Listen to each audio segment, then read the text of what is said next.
Have you ever walked away from a conversation feeling like you gave too much and got nothing back? You stayed quiet to avoid conflict. You said yes just to keep the peace.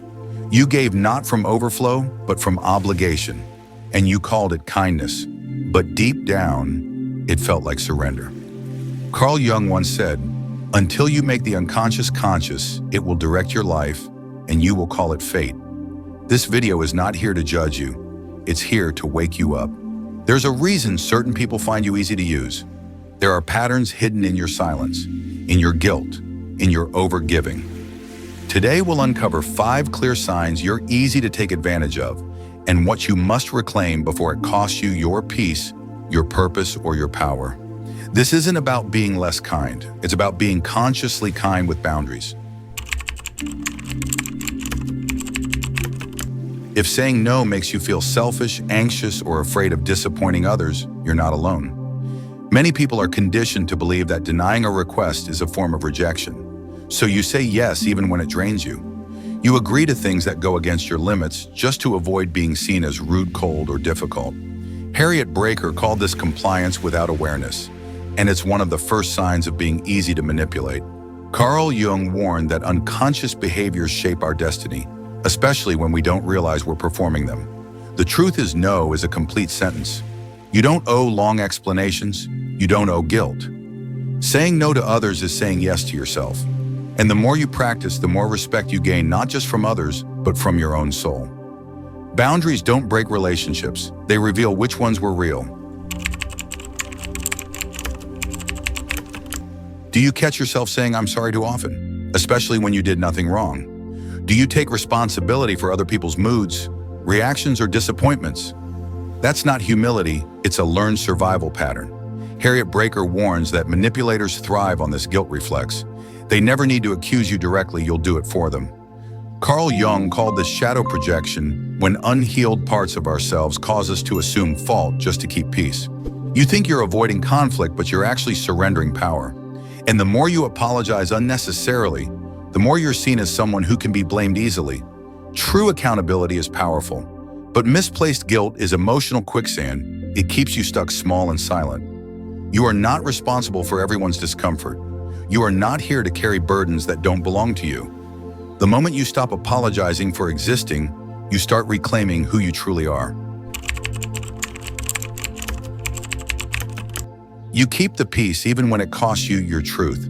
You smile when you're uncomfortable. You nod in agreement just to avoid friction. Why? Because deep down you fear being disliked. You fear that standing up for yourself means losing connection. Carl Jung believed that when we deny our true emotions, we build a false self, a mask that pleases others while abandoning our soul. Manipulators sense this fear. They know you'll prioritize harmony over honesty, and so they press, push and take without pushback. But avoidance isn't peace. It's quiet resentment. It's emotional exile. Approval feels good, but it can't be your oxygen. You cannot live authentically while constantly editing yourself to fit someone else's comfort. The truth is, conflict isn't the enemy, it's the birthplace of clarity. When you dare to be disliked for being honest, you make space for the kind of love and respect that doesn't require pretending.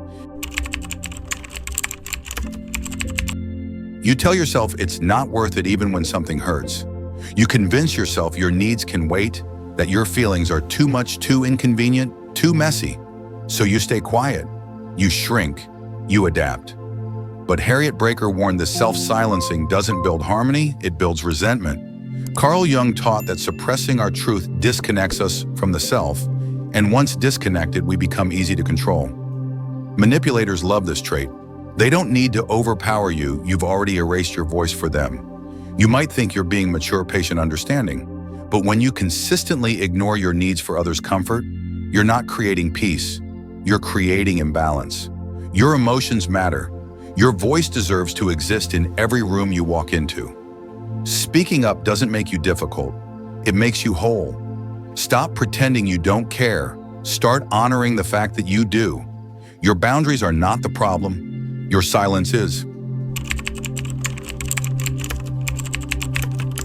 You keep showing up for people who don't show up for you.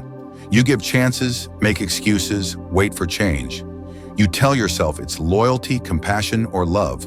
But Harriet Braiker wrote, "The longer you tolerate mistreatment, the more you teach people how to mistreat you.